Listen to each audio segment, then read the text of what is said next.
Its leader, Amado Carrillo Fuentes, was Mexico's #1 cocaine trafficker. Por esos días, Amado Carrillo Fuentes aún no estaba en el radar de las autoridades. Podría haber sido el capo más poderoso de México que jamás haya vivido, con una fortuna estimada en $25,000 millones. Es posible que haya sido la persona más adinerada del mundo. La vida de Amado Carrillo Fuentes hace palidecer a Scarface. El Señor de los Cielos era apenas uno de sus tantos apodos. Este alias se hizo famoso, y no era para menos. Se rumoreaba que era dueño de la aerolínea privada más grande de México. Con Boeing 727 Caravelles franceses transportó cientos de toneladas de cocaína desde Colombia hacia México. El destino final era siempre el mismo, las narices estadounidenses. Su poder era tal que transformó un cartel de ámbito nacional en una verdadera corporación. Contaba con una red de protección tan amplia que llegaba hasta los niveles más altos del gobierno mexicano, con vínculos prácticamente indiscutibles con la presidencia. Dentro de su círculo cercano era conocido como el hombre de las 1000 caras, un capo tan escurridizo que es casi imposible narrar su historia completa sin encontrarse con un sinfín de vacíos. A pesar de ello, vamos a intentarlo. Amado Carrillo Fuentes, damas y caballeros, el infame líder del cartel de Juárez.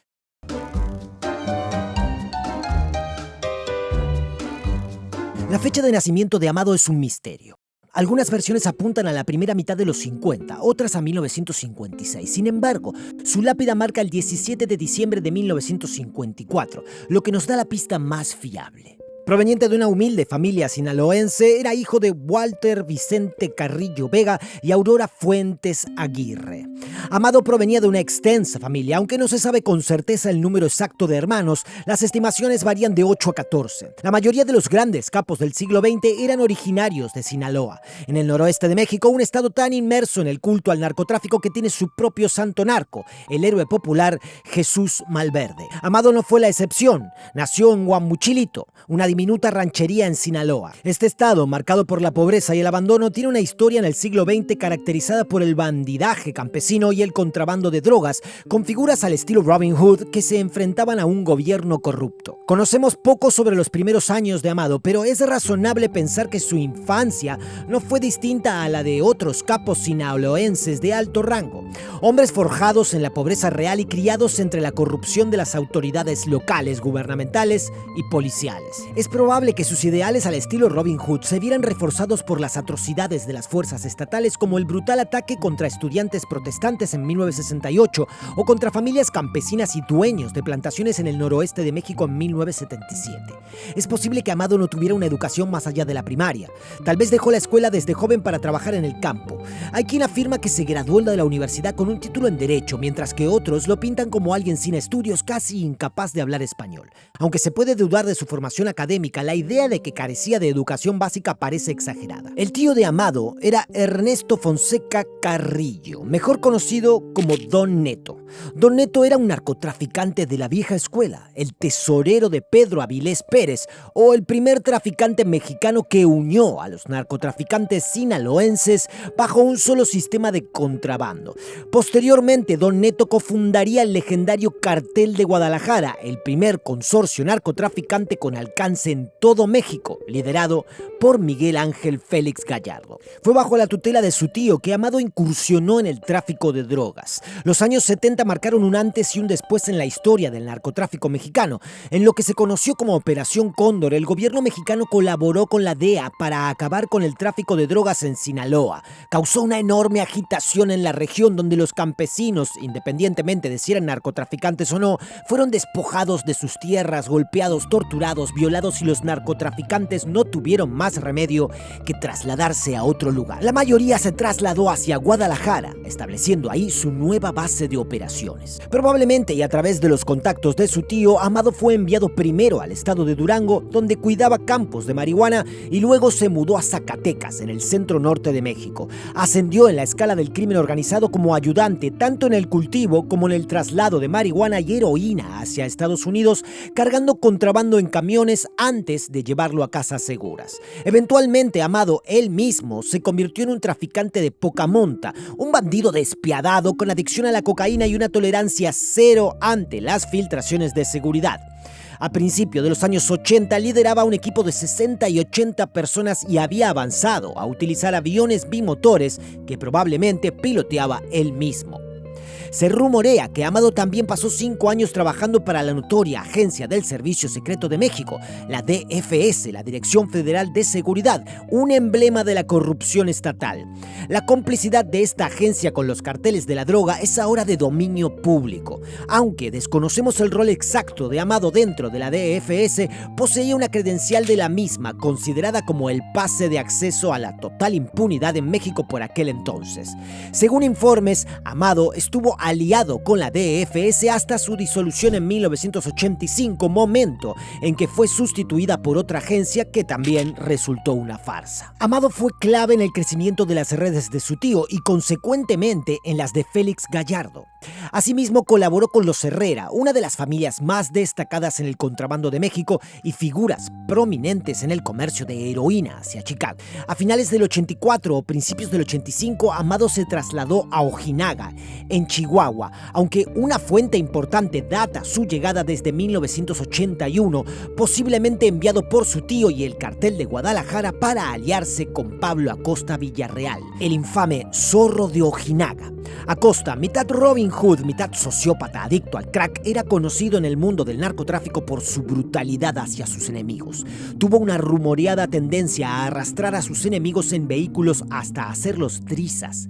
Controlaba unos 320 kilómetros de la frontera con Estados Unidos, logrando su éxito mediante más de 15 años de contrabando y la connivencia de los funcionarios locales, a quienes colmó de $100,000 al mes para hacer la vista gorda. Amado inició en Ojinaga bajo una especie de tutelaje. Podría haber comenzado como chofer y guardaespaldas de Acosta antes de adquirir más responsabilidades, gestionando relaciones con propietarios de plantaciones locales y la logística de distribución. Fue encargado de llevar cargamentos importantes a Texas, volviendo con fajos de dinero en efectivo para su jefe y mentor. Al familiarizarse con las dinámicas de la frontera, Amado posiblemente se convirtió en el intermediario de su tío, integrando cocaína en las operaciones de Acosta de heroína y marihuana. Después de todo, el polvo blanco era mucho más lucrativo y junto con la red de protección de Acosta, el cielo era el límite para el cartel de Guadalajara y sus nuevos socios y proveedores en Colombia. Amado también estableció una relación directa con un prominente traficante colombiano, Alberto Ochoa Soto. Entre 1985 y 1986, hasta 5 toneladas de cocaína transitaban mensualmente por Ojinaga, constituyendo alrededor del 30% del consumo estimado en los Estados Unidos. Más allá de un encuentro fugaz con la policía fronteriza de los Estados Unidos en 1985, Amado apenas era conocido. Encontrado con un arma ilegal al cruzar la frontera, no se procedió a más acciones contra él. Su asociación con la red de Acosta, a pesar de ser notoria para la DEA, no era reconocida. En una lista confidencial de 200 nombres relacionados con la organización de Acosta preparada por la DEA, el nombre de Amado ni siquiera fue mencionado. Su anonimato, junto con credenciales y contactos destacados en el mundo del narcotráfico, lo consolidaron como un poder a considerar, respaldado por una fortuna considerable. Para mediados de los 80 poseía una mansión de 3 pisos en una colina de Ojinaga. Se vestía con prendas de diseñador y relojes de lujo, y sus viajes frecuentes a Guadalajara siempre estaban custodiados por un séquito de guardaespaldas. Era conocido por su generosidad económica, su exigencia de discreción y perfección. Cualquier fallo de seguridad o pérdida de envío tenía como consecuencia fatal para sus sicarios. Amado aprendió a mantener un bajo perfil. Sin embargo, su ex jefe y actual socio comercial, Acosta, tuvo más dificultades para mantenerlo en secreto. Siendo adicto a la cocaína, probablemente esto no ayudó mucho, pero Acosta era parte de una raza moribunda de pistoleros bandidos que tenían tan poco respeto por su propia vida como por la de los demás. Tenía especial predilección por emboscar a sus rivales y a menudo él mismo era emboscado. La imprudencia de Acosta con el gatillo fácil fue una vergüenza tanto para Amado como para los funcionarios mexicanos que intercambiaron su protección por su silencio. Aún más comprometedora fue una entrevista que Acosta sostuvo con el periodista estadounidense David Reguela sobre su historia de vida y los detalles de su organización narcotraficante. En particular, le contó al periodista sobre los sobornos que debió pagar tanto al ejército como a la Policía Federal Mexicana. Entonces, ¿qué hicieron los federales mexicanos? Lo abatieron. El 24 de abril de 1987, 2 helicópteros con un equipo de 17 agentes de la Policía Federal descendieron sobre el pequeño pueblo fronterizo de Santa Elena en Chihuahua. Acosta se ocultaba después de una búsqueda de 5 meses, declarada poco después de la publicación del artículo de Reguela. El ataque sorpresa se convirtió en un tiroteo que duró 1 hora. La casa de adobe donde se ocultaba Acosta estalló en llamas y él murió. Quizás no sea sorprendente que más tarde se supiera que el golpe a Acosta provenía desde adentro. El líder del grupo de trabajo federal era Guillermo González Calderoni, el policía más corrupto de México, como lo expresó la periodista Anabel Hernández. Años después se descubrió que, en una de las grandes traiciones de la historia del narco, Amado había sobornado a Calderoni con $1 millón para derribar a Acosta. Sin embargo, al momento de su muerte, Amado ya había dejado Ojinaga hacía mucho tiempo. Gracias al esquema de protección que estableció allí, es probable que Amado haya dejado a un subordinado en Ojinaga, ya que seguía moviendo envíos a través de esa área. El asesinato de Acosta fue solo uno de los eventos en los que fue una época estresante para los traficantes de drogas mexicanos.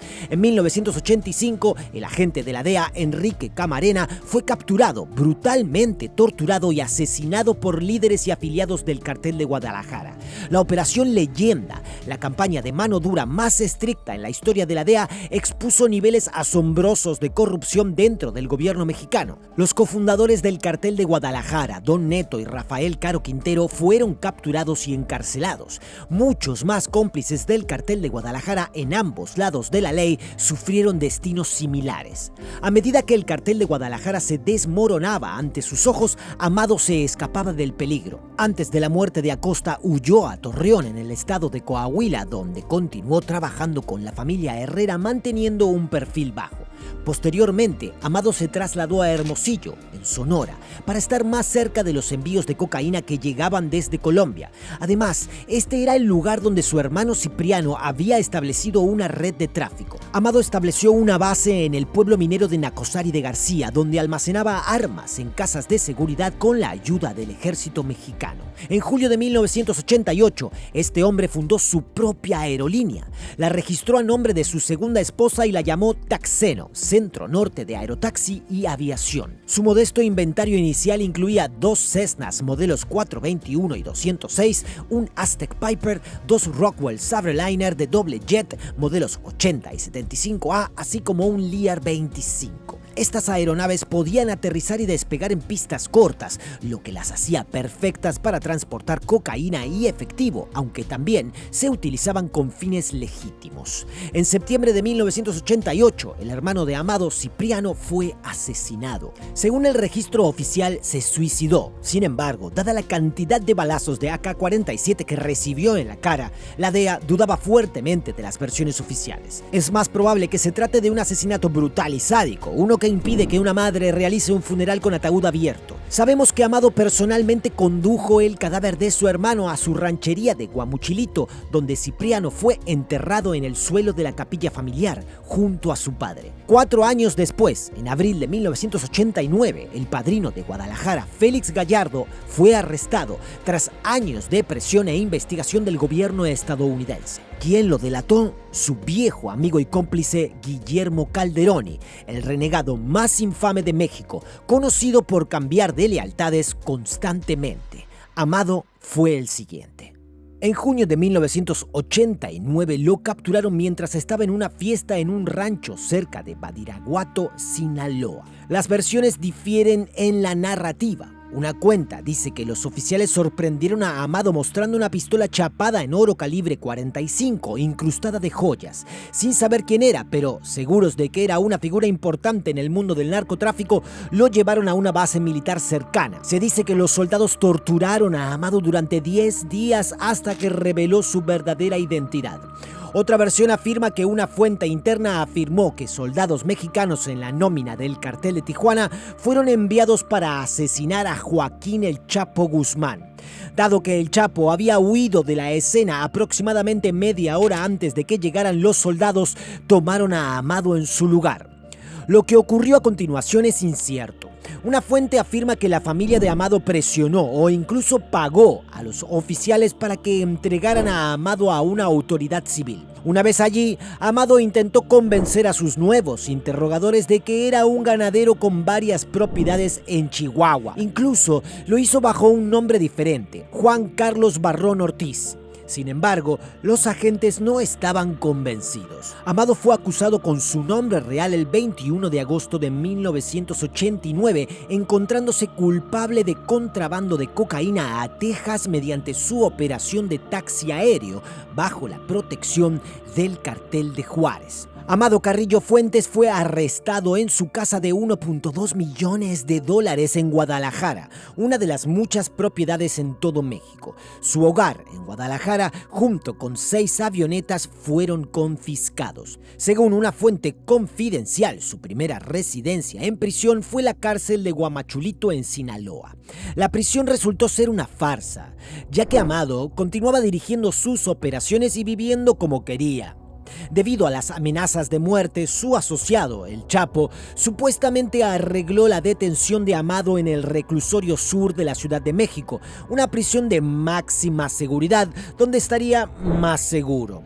Aunque la cronología exacta varía según la fuente, casi un año después, en un giro ridículo de los acontecimientos, Amado fue liberado. Un juez absolvió a Amado por falta de pruebas. En realidad, el zar antidrogas y el juez estatal Coelho Trejo fueron sobornados con $10 millones para hacer desaparecer el caso.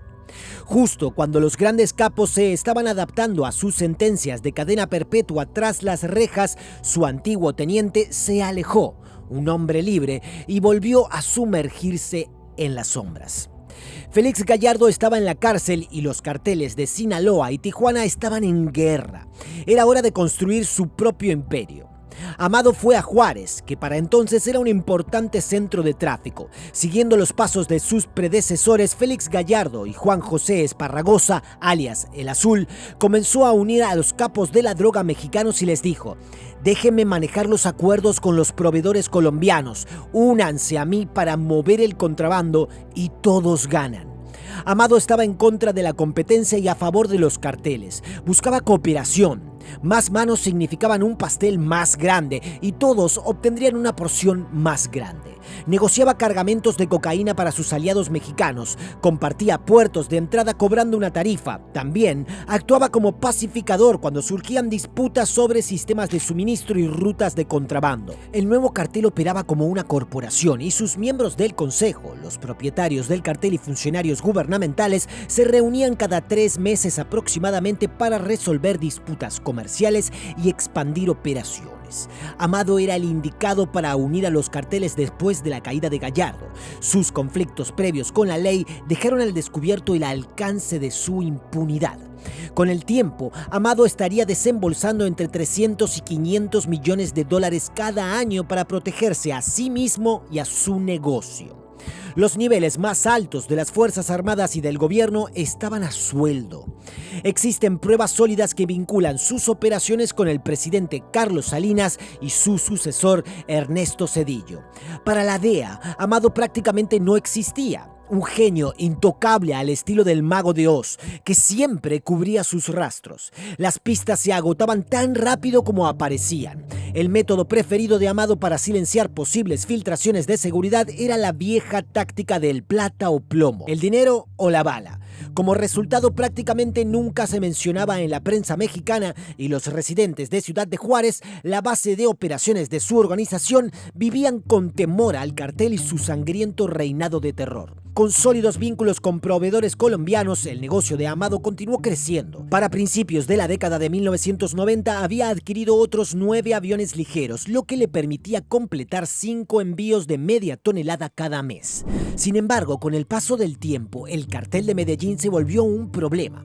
El jefe del cartel y narcoterrorista, Pablo Escobar, estaba librando una brutal guerra de desgaste contra el gobierno colombiano debido a su tratado de extradición con los Estados Unidos. Amado dejó de apoyar a la Alianza de Medellín y se asoció con un socio más confiable, el Cartel de Cali. Se decía que Amado y el capo caleño Miguel Rodríguez Orejuela eran socios extremadamente cercanos. Se llamaban todos los días en algún momento y coordinaban vuelos entre Colombia y México, así como barcos de pesca y embarcaciones de recreo para el contrabando. Siguiendo el ejemplo del sistema de pagos de Félix Gallardo, Amado aplicaba un cargo por transporte. La mitad de la cocaína colombiana que se introducía con éxito en los Estados Unidos era destinada a la organización Carrillo Fuentes. Amado y sus hermanos venderían esta cocaína a lo largo de sus propias rutas de contrabando y sistemas de distribución. Esto representaba un gran impulso en las ganancias porque la gente de Amado podía cortar la cocaína pura y duplicar o triplicar los dividendos. Amado comenzó a abrirse paso en sus propios mercados en la costa oeste, el suroeste y partes del medio oeste. A medida que su influencia crecía, se adentró en los tradicionales bastiones colombianos en la costa este de Estados Unidos, con entregas de droga que alcanzaban hasta Nueva York. A pesar del crecimiento exponencial de su organización, Amado aún no era el traficante más poderoso de Juárez. Ese título lo ostentaba Rafael Aguilar Guajardo, excomisionado de policía del Centro Nacional de Investigación y Seguridad de México, la corrupta organización de inteligencia nacional que sustituyó a la igualmente corrupta DFS en 1989. No tenía sentido que un traficante tan ambicioso y poderoso como Amado no fuera el líder en lo que entonces era el principal centro de tráfico de México. Después de todo, estaba mucho mejor conectado que sus predecesores y controlaba la mayor parte del tráfico en la región. Surgieron tensiones entre Amado y su socio comercial, Aguilar Guajardo. Los dos se enfrentaron en un restaurante en la ciudad de Juárez, discusión que culminó cuando el ex comandante abofeteó a Amado.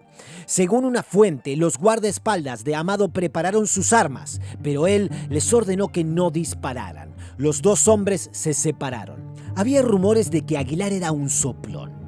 El 29 de septiembre de 1989, las autoridades estadounidenses confiscaron un almacén en Silmar, California, con más de 21 toneladas de cocaína con un valor estimado en la calle de $7,000 millones, junto con unos $12 millones en efectivo. En ese momento, se reportó como el mayor decomiso de drogas en la historia de Estados Unidos. Se sospechaba que Aguilar había colaborado con funcionarios estadounidenses. Al mismo tiempo, corrían rumores de que el presunto traidor se estaba volviendo más codicioso. Nos enteramos de que empezó a quejarse de las sumas de dinero por protección que se veía obligado a pagar a las autoridades mexicanas para continuar con las operaciones.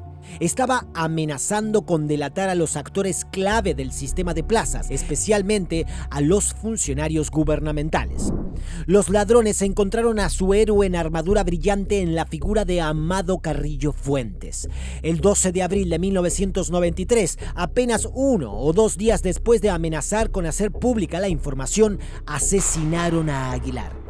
Desde un par de vehículos negros pistoleros con AR-15 lo atacaron en un puerto de Cancún después de realizar una excursión en barco con su familia. El día que mataron a Aguilar, su chofer desapareció. Cuando lo encontraron de nuevo una semana después, estaba en Juárez trabajando para Amado. Al haberse ganado aún más el favor de la corrupta élite de las instituciones mexicanas, Amado pudo actuar con mayor impunidad para afianzar su control sobre el cartel de Juárez. El único sucesor restante en Juárez era uno de los asesores clave de Aguilar, Cuauhtémoc Ortiz, otro excomandante del Cuerpo de Inteligencia Nacional de México. Fue secuestrado en la Ciudad de México el 6 de mayo de 1993. Posteriormente lo encontraron muerto en un Jeep Cherokee blanco blindado en el estacionamiento de un centro comercial. El cuerpo de Ortiz mostraba signos de tortura brutal con una bolsa de plástico pegada en su cabeza. Amado, que para ese entonces probablemente tenía alrededor de 30 años, era el líder indiscutible del cartel de Juárez. Los corredores de contrabando en el oeste de Texas y Nuevo México estaban ahora firmemente bajo su control. Era el rey invisible del submundo mexicano. Sin embargo, su nuevo poder no llegó sin desafíos. El 24 de noviembre de 1993, Amado, su esposa, 6 de sus hijos y 8 guardaespaldas estaban cenando en Ochoa Valley High, un restaurante de mariscos de lujo en la Ciudad de México. Poco antes de las 10 de la noche, una docena de hombres armados con ametralladoras irrumpió en el restaurante y abrió fuego contra la mesa de Amado. 3 de sus guardaespaldas fueron abatidos en el acto. Los principales lugartenientes de Amado resistieron mientras él y su familia se lanzaban debajo de la mesa, protegiéndose de la lluvia de balas. El escuadrón de Salato se centró en un hombre en una mesa cercana, creyendo que era Amado, y lo acribilló antes de huir del lugar. Sin embargo, el objetivo no era Amado, sino un civil. Los pistoleros se retiraron, probablemente sin saber que habían fallado en su objetivo. Entonces, ¿por qué no reconocieron a Amado? Observa detenidamente estas dos fotos. La de la derecha fue capturada cuando lo arrestaron en el 89. Compárala con la de la izquierda, tomada 4 años antes, en 1985, por un oficial de la frontera de Estados Unidos. La diferencia no radica solo en la calidad, la iluminación o la pérdida de peso. Amado había modificado su apariencia. Se especula que se sometió a varias cirugías plásticas desde finales de los 70 para eludir a sus enemigos. Esto posiblemente le salvó la vida ese día, pues evitaba que se tomaran o distribuyeran fotos suyas. Pero ¿sabes qué podría haberle salvado la vida también? NordVPN. Así es. Bueno, en realidad no. En realidad, para nada. Eso sería ridículo. Pero verás lo que quiero decir en un momento. Entonces, ¿qué es NordVPN? NordVPN es una red privada virtual que protege tu seguridad cuando navegas en línea. ¿Por qué lo necesitas? Bueno, ¿por qué cierras la puerta con llave por la noche? ¿Usas una contraseña en tu teléfono? ¿O duermes con una armadura y tu espada junto a tu mesita de noche? Ah, ¿no haces eso? Bueno, entonces solo yo. La cuestión es que cuando utilizas tu teléfono inteligente o tu computadora, hay amenazas cibernéticas acechando en cada esquina. Y claro, podrías pensar que no eres vulnerable, pero realmente lo eres. 1 de cada 2 estadounidenses sufre una vulneración de sus cuentas en un año determinado. Si inicias sesión en una red Wi-Fi que no está cifrada, es una invitación para que los piratas informáticos roben tus datos y obtengan acceso a contraseñas, información bancaria o algo peor. También pueden instalar software malicioso en tus dispositivos sin que tú lo sepas. Pero eso no es todo.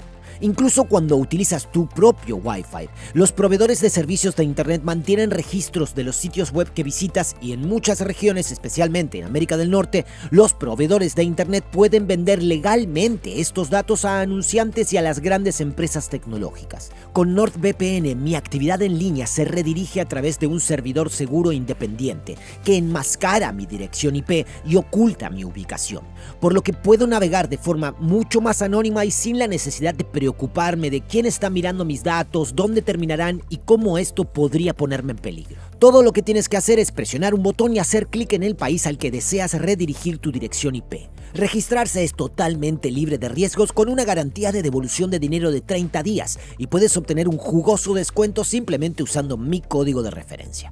También está vinculado en la descripción a continuación, así que simplemente haz clic para disfrutar de Internet de forma anónima, sin estrés y por el menor costo.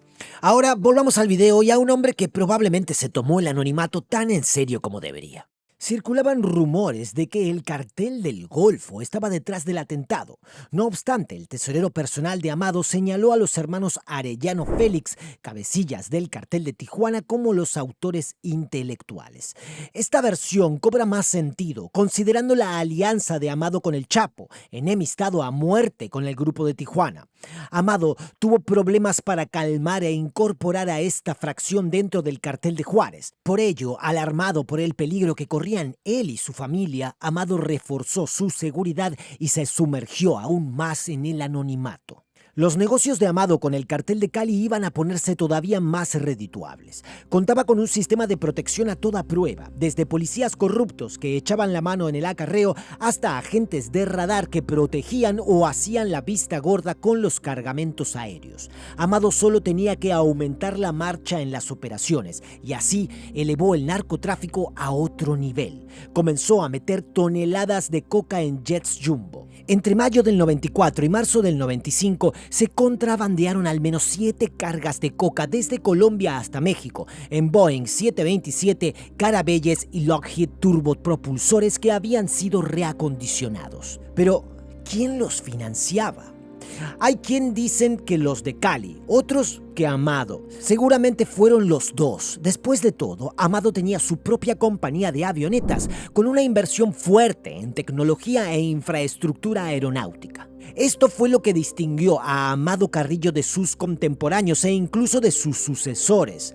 Por un lado, los beneficios de la organización se dispararon. En un solo vuelo se podían transportar entre 10 y 15 toneladas de coca colombiana directo a México, antes de ser descargada y enviada a los Estados Unidos. De acuerdo a una fuente, en apenas un mes, Amado y Miguel Rodríguez trajeron 28 toneladas de coca.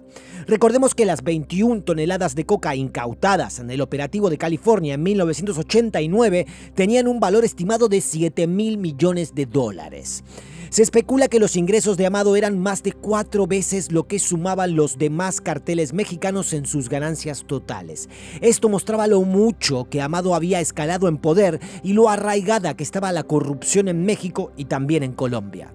La pura osadía de usar jets jumbo para el tráfico de cocaína fue sin precedentes. Durante décadas, los aviones ya eran herramienta de contrabandistas, desde los tiempos de Pedro Avilés Pérez en el Sinaloa de los 70 y aún antes por contrabandistas colombianos en el Caribe.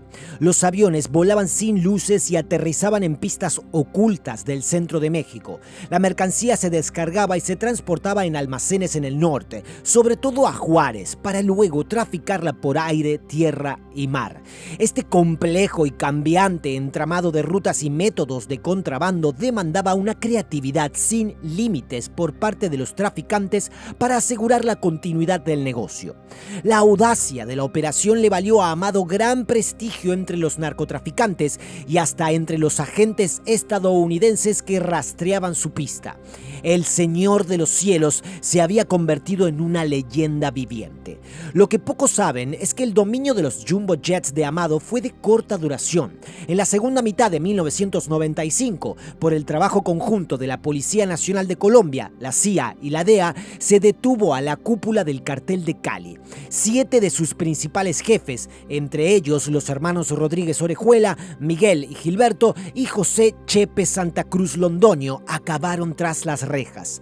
Algunos de los narcotraficantes colombianos siguieron manejando sus operaciones desde sus células, pero la organización se desmoronó rápidamente, cayendo en el caos. Sin un sucesor capaz para suceder los hermanos Rodríguez, las ganancias se desplomaron y el sindicato se fragmentó, operando de manera independiente y poco flexible. Entonces, ¿qué implicaba esto para Amado?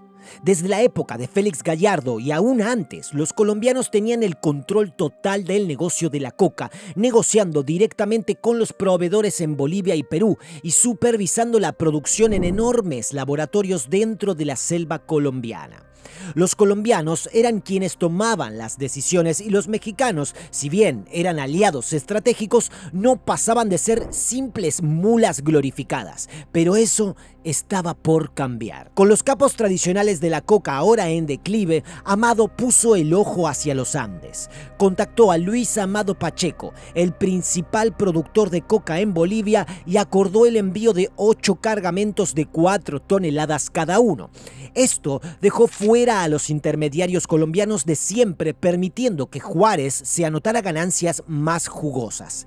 El primer cargamento voló directo de Bolivia a Mexicali, Baja California. Sin embargo, el cuarto cargamento con 4.1 toneladas de coca fue confiscado en Lima, Perú, en septiembre de 1995 durante una parada del avión para repostar. Pacheco fue arrestado.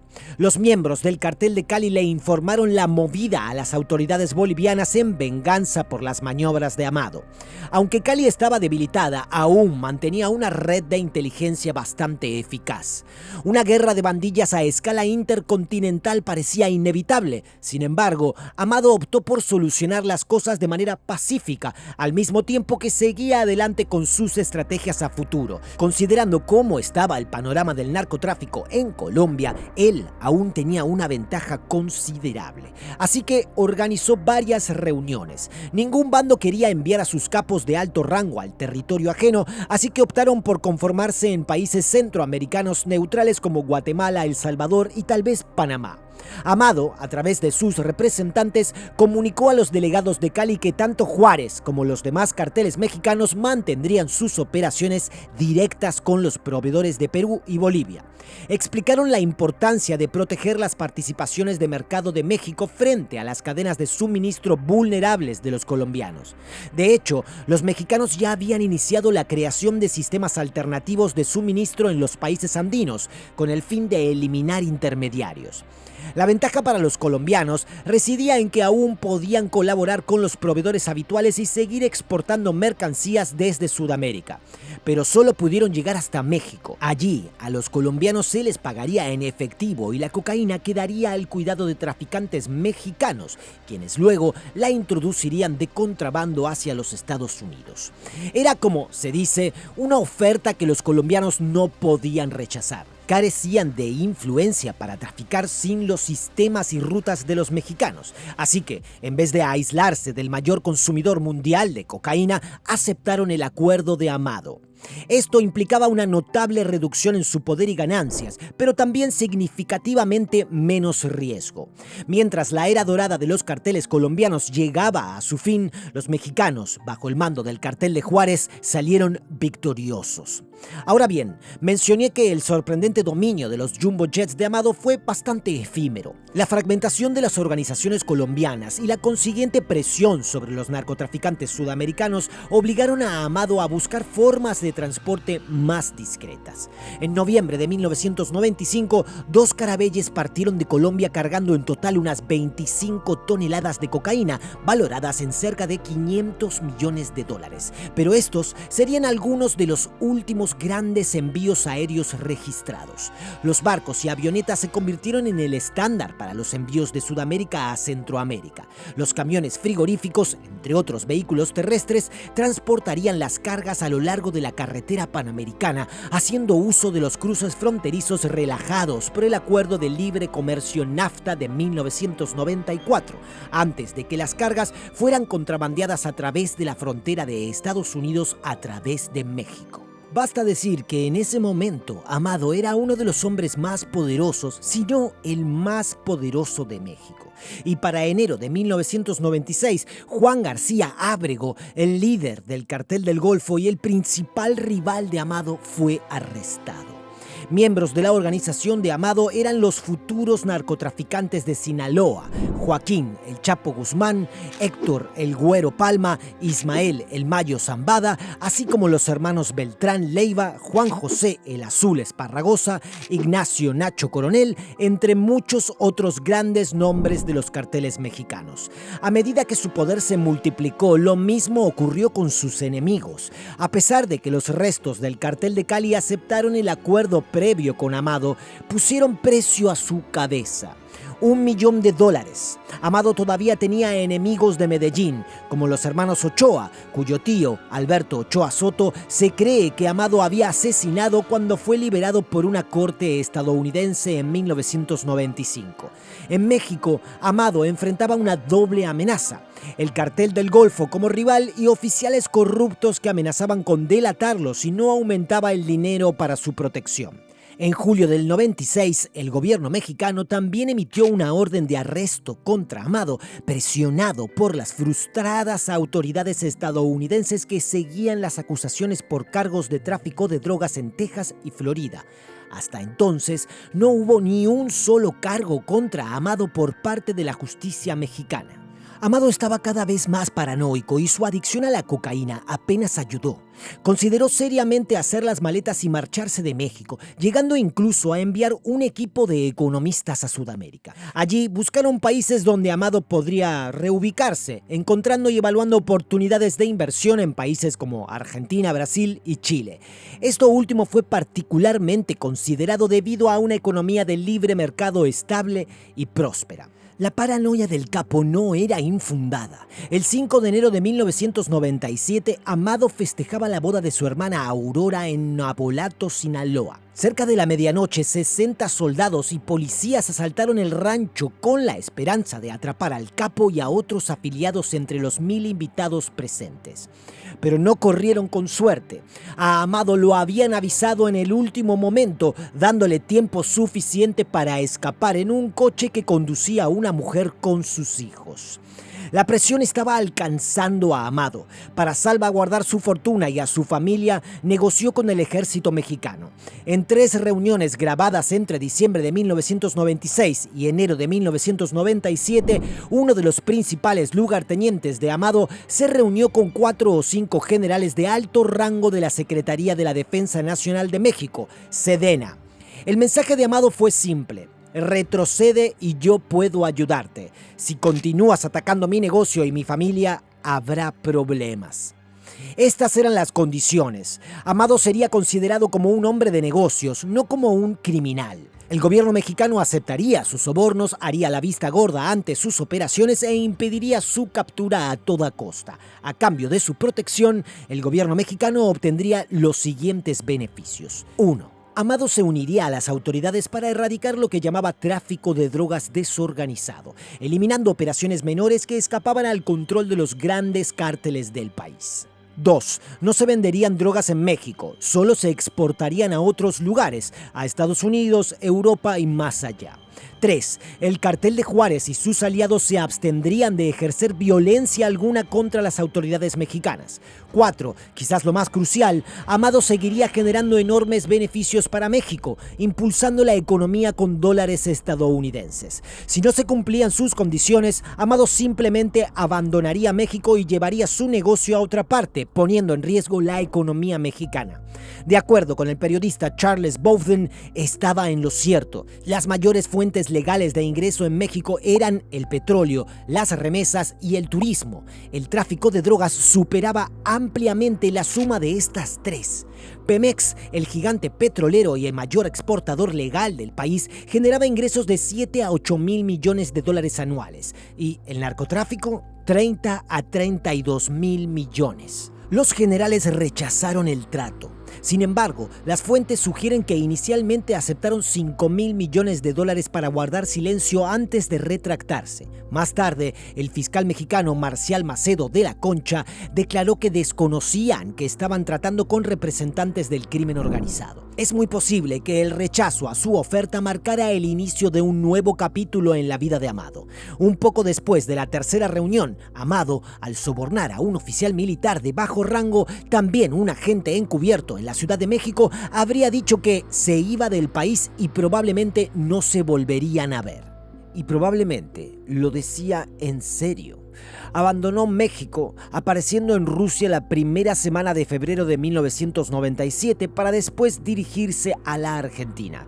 Ya para inicios de marzo se encontraba en Chile usando un alias, acompañado de su esposa, hijos y un grupo de guardaespaldas. Realizó trámites con una casa de cambio local para retirar alrededor de 26 millones de dólares de cuentas en Nueva York en busca de oportunidades de inversión en Chile.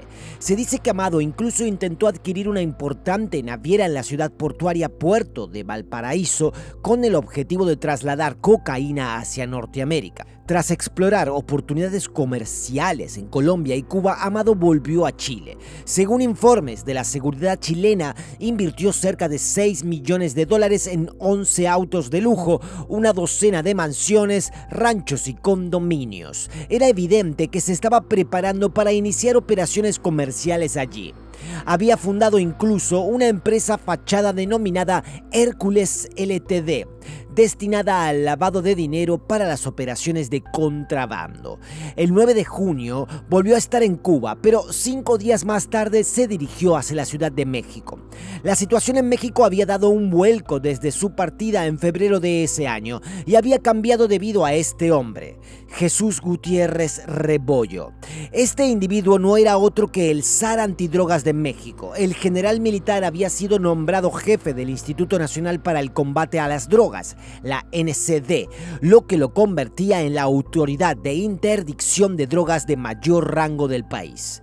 En febrero de 1997 se reveló que Gutiérrez estaba en connivencia con el cartel de Juárez. Los funcionarios descubrieron que había estado en la nómina de Amado durante casi 6 años, aunque su relación se remontaba mucho más atrás, desde la década de 1980.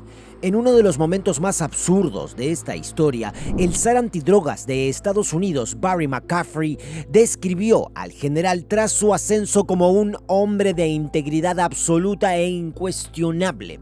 Como zar antidrogas de México, Gutiérrez accedía a una vasta cantidad de información confidencial, investigaciones de la DEA, intervenciones telefónicas, detalles de operativos o arrestos programados, reportes de informantes y más. Esta información la compartía directamente con la cúpula del cartel y sus oficiales de inteligencia. Gutiérrez también se caracterizó por su rigor al enfrentar a otros cárteles, sobre todo, y no por coincidencia, a los hermanos Arellano Félix, mientras se mantenía alejado de las operaciones de Amado. La detención de Gutiérrez sacó a la luz el grado de corrupción en México. Gutiérrez fue considerado por muchos como el chivo expiatorio del ejército mexicano.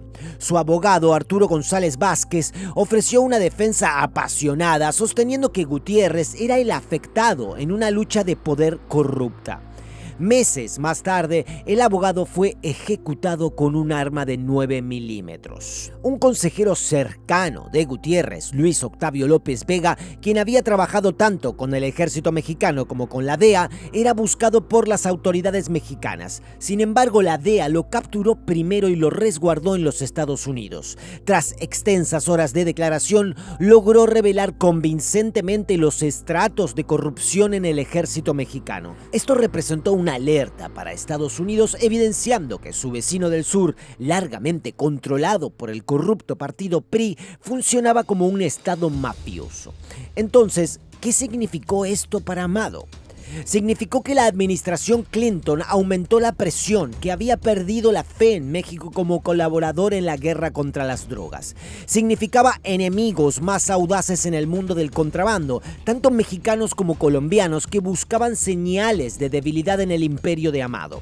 Y significó una frágil red de protección que requería más dinero para mantener la boca cerrada y un mayor riesgo de traidores y soplones bajo la presión de Estados Unidos. Entonces, no es de extrañar que Amado sintiera una presión adicional.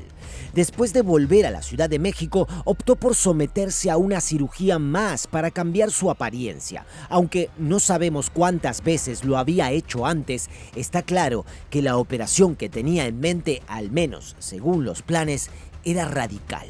El 3 de julio de 1997, Amado ingresó en la Clínica Santa Mónica, una clínica de maternidad que se sospecha era de su propiedad, ubicada en la colonia afluente de Polanco en la Ciudad de México.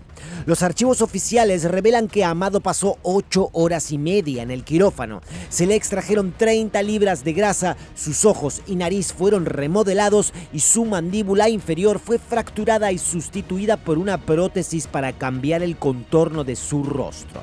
Después de la operación, trasladaron a Amado a otra habitación para que descansara durante la noche. Lo encontraron muerto al amanecer. Entonces, ¿cómo sucedió? Esa es la pregunta. Pocos líderes de cárteles han estado envueltos en tanto misterio como Amado Carrillo Fuentes. Al igual que su vida, su muerte sigue siendo un enigma. Suscríbete y quédate para ver el próximo video donde exploraremos el misterio de la muerte de Amado.